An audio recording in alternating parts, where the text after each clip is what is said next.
Herzensgrüße vom 28. Juni 2025. Und wieder schlägt das Herz. Hallo ihr Lieben. Manchmal fragt man sich, wie oft ein Mensch, symbolisch gesprochen, sterben und wieder auferstehen kann, bevor etwas in ihm aufhört zu heilen. Ich weiß nicht, wie viele Neustarts ich gebraucht habe, aber an diesem Tag wachte ich in Beresino auf, zerschlagen, verwirrt, aber wieder ich. Zumindest fast. Die Welt hatte sich weitergedreht. In Prigorodki hielt ersetzbares Crewmitglied die Stellung, mit ruhiger Wachsamkeit und festem Blick. Später erzählte sie mir, dass jemand im Essenszelt eine Nachricht hinterlassen hatte.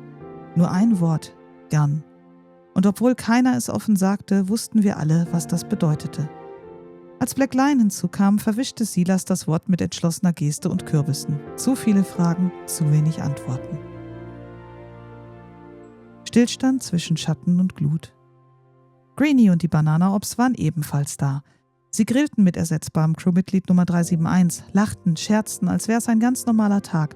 Vielleicht musste es so sein.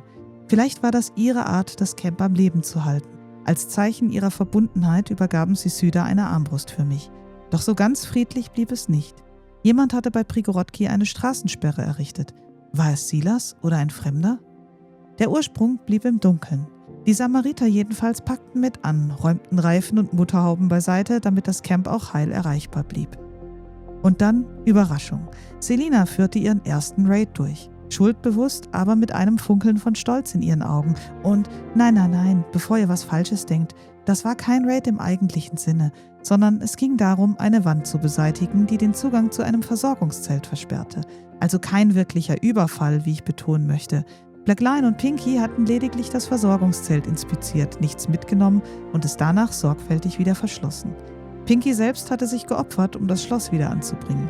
Regeln sind Regeln, auch für Neugierige. Besuch des Schattens. Der Schatten selbst stattete mir später seinen allwöchentlichen Besuch ab. Er war einer der wenigen, die fragten, ob ich denn wieder da bzw. ganz die Alte sei. Er klang für seine Verhältnisse erstaunlich besorgt.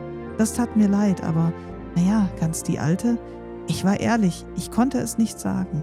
Aber äußerlich sah ich zumindest gleich aus, bis auf die Augenbinde, die ich aufgrund einer Verletzung trug, die ich mir beim Rückweg zugezogen hatte.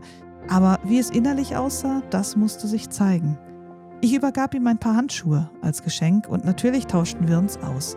Ich konnte mir den ein oder anderen Schattenwitz nicht verkneifen.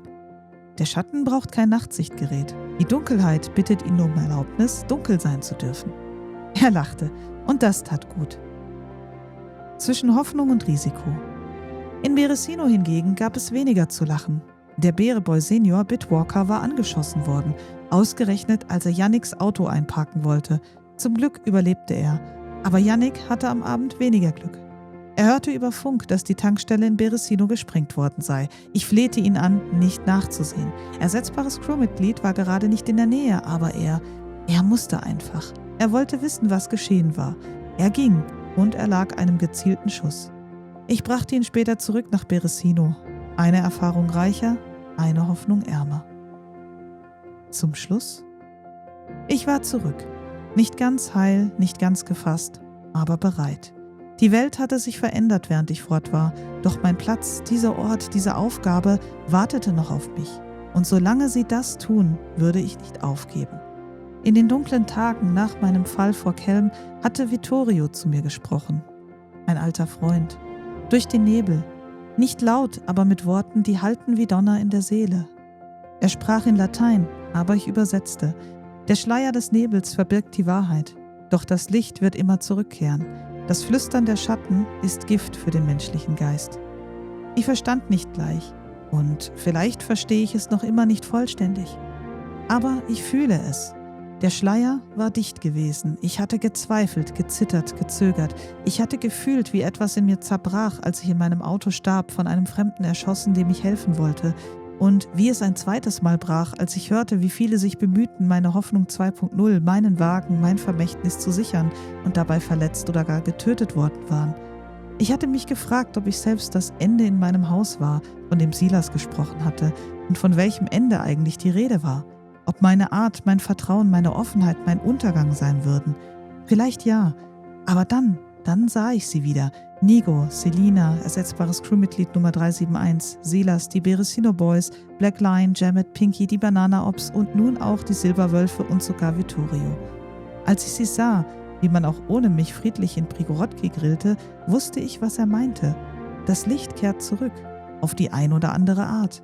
Vielleicht nicht als strahlende Flamme, aber als Glut. Und manchmal reicht auch das Licht einer verletzten Kerze. In diesem Sinn, passt auf euch auf und bleibt am Leben.